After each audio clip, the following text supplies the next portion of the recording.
All right. Shalom, Akyam, Shalom.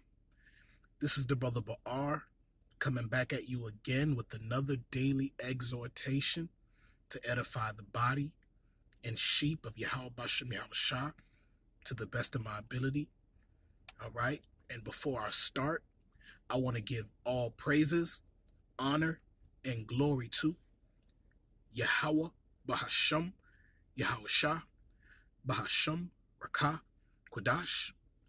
I like to give double honors to the elders and apostles of Great Millstone. I like to give salutations to the Akim, preaching the gospel across the four corners of the earth in truth and in sincerity. Shalom. Shalom. I wasn't too sure what I wanted to do this lesson on, but at the last minute I thought about, a little encounter I had before, before I did this lesson. And, I was also talking, once again, I was speaking with another elder gentleman of our people, and it's funny, man. This generation, because they don't seek their fathers, they tend to forget that our forefathers, our fathers before us, man, all of us who've went through this captivity, we tend to forget that our forefathers, the elders of our people have been through the same exact things that we're going through today. Okay. And a lot of them, their stories, are never heard, but when you take the time out and you listen to them, because those men, they've been through a lot. They've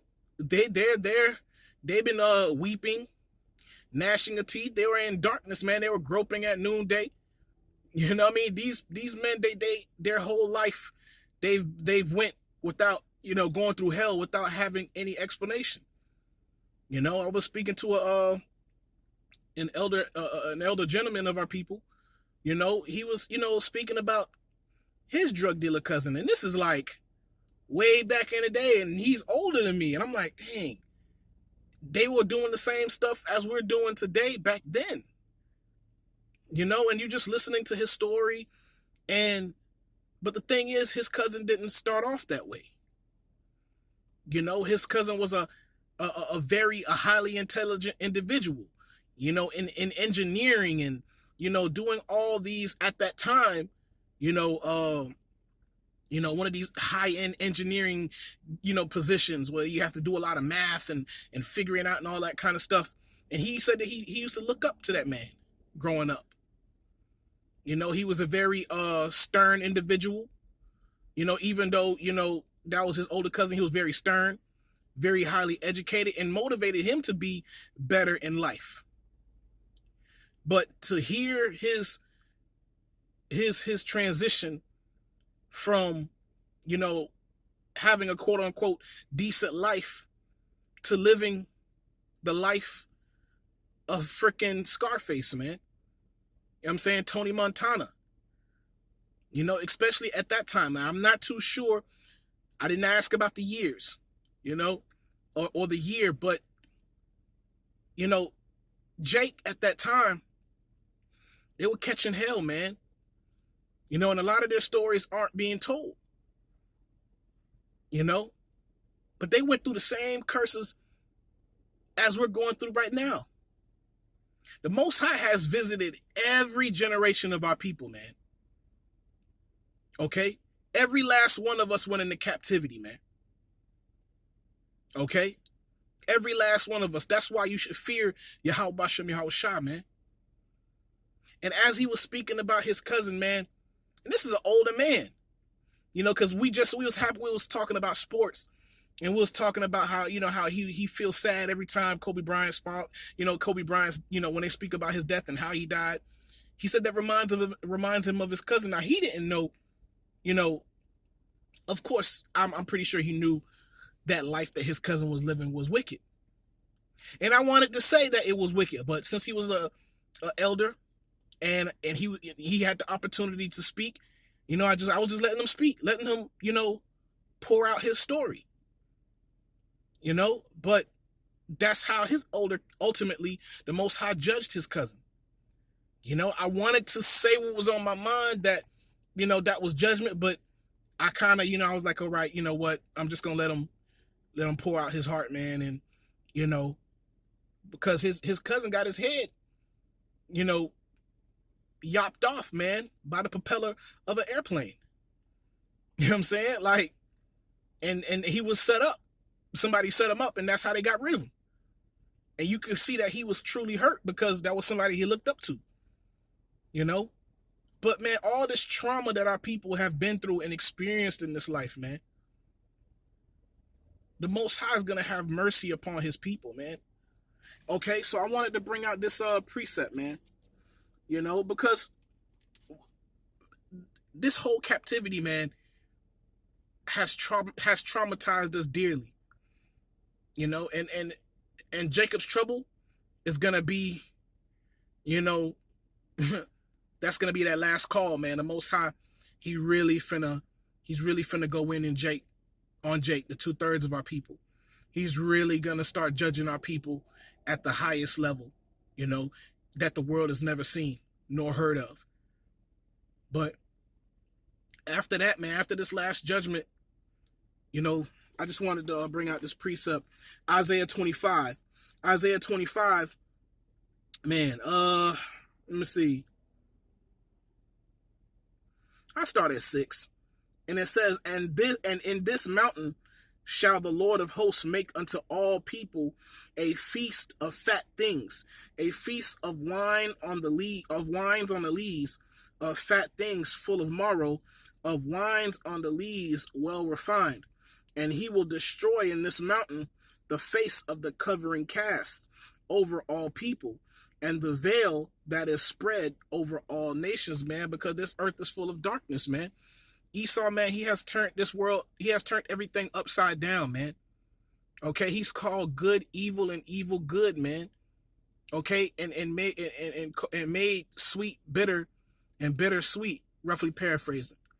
Okay, and he's destroyed this whole world, man. Even the earth is crying out in mourning, man, because of this nigga. All right, and it says, verse 8, and it says, and he will swallow up death in victory, and the Lord will wipe away tears from off all faces, and the rebuke of his people shall he take away from off all the earth, for the Lord has spoken it, man. And the Lord is getting ready to wipe away all our tears, man, from the oldest to the youngest, man. The Most High has whooped our ass, man, terribly, man,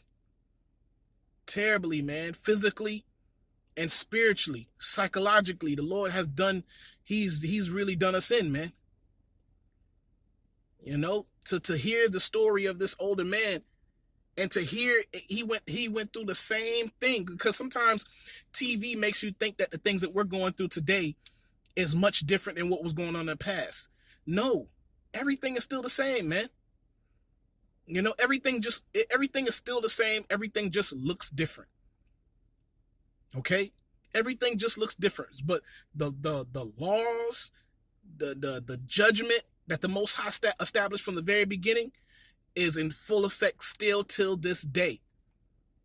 Okay, still to this day. But Esau has done a great job into making you think, okay, that those days are far from us.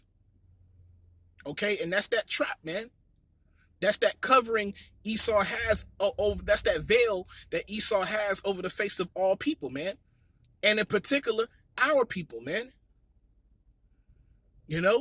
Man, I was reading a quote as I was scrolling down my YouTube. Man, it's that nigga Talib Kweli, man. He was mentioning something to the effect like how so-called black, pro-blacks are for equality and pro-whites are KKK and, whatever group that are in Nazis. But it's always our people, man. Esau has been using the celebrities of our people to push that narrative. Jake is the only people on the whole planet Earth, man, that wants to be equal with everybody. But everybody else, all the other nations don't want to be equal unto Jake, man. Okay, so that's that covering cast. That's that veil that's upon our face, man. But this is all the will of Yahweh Bashem Yahushua, man. And we've been discontinued from our heritage, man. And we've inherited lies.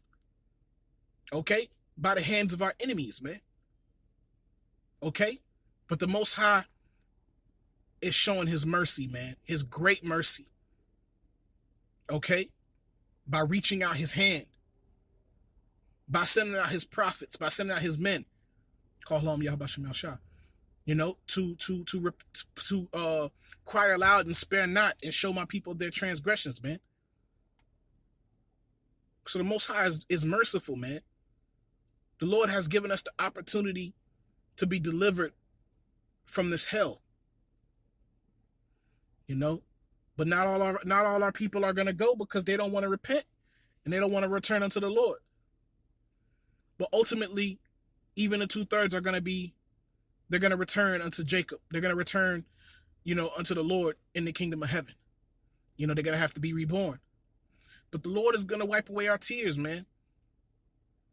Okay, he's going to wipe away our tears because, and I also wanted to bring this out too. This is Zechariah 1 verse 15. All right. And it says, and I am very sore displeased with the heathen that are at ease. For I was but a little displeased, and they helped forward the affliction, man. And they helped forward the affliction by telling us lies, man. Okay? By making sure that we kept, from keeping the ways of the Most High. They did that on purpose because they knew if we called on the name of the Lord and we kept the ways of the Most High, okay, that their kingdom would collapse, their kingdom would fall. For quite a few generations now, man, Esau has done this, man. From top to bottom of our people, man, we've all suffered, man. Crying with tears, man. Even those of our people in the darkness, man. They could be comforted if they would just return unto the Lord, but they choose not to. But still, our heart still, goes out to them because, we don't want to see our people suffer like that. We don't want to see our people, groping at noonday and, gnashing and wailing of teeth and in darkness. We don't want to see that, man, because our people are depressed, man. Our people are depressed and they still have the spirit in them to just keep living. Esau has done all that he can do at this point, to destroy us physically and mentally, but the Lord has preserved us, man. And in particular, he's preserved his elect for this day that we're living in. Okay. But our enemies, man, they forward our affliction, man. They continued to keep us in the dark and tried to cast us out into outer darkness, man, with his lies. You got our people living on this earth having no explanation of nothing, man. Having no understanding. Having no understanding on how to serve the Lord. But I just thought that was a very sad thing for me. And I felt the hurt. He was probably thinking about it a little before I interacted with them. But we got to get out of here, man. And it's only the elect, man, that's hastening in that day and calling upon our power. Yahweh Bashem Yahweh Shai. It's only the elect that are doing that, man. The hopeful elect. And Lord willing, I'm a part of that number. And Lord willing, you brothers are a part of that number. So yeah, man, there's a lot of brothers going through hurt and pain, man. And a lot of them don't understand. But the hopeful elect do. All right.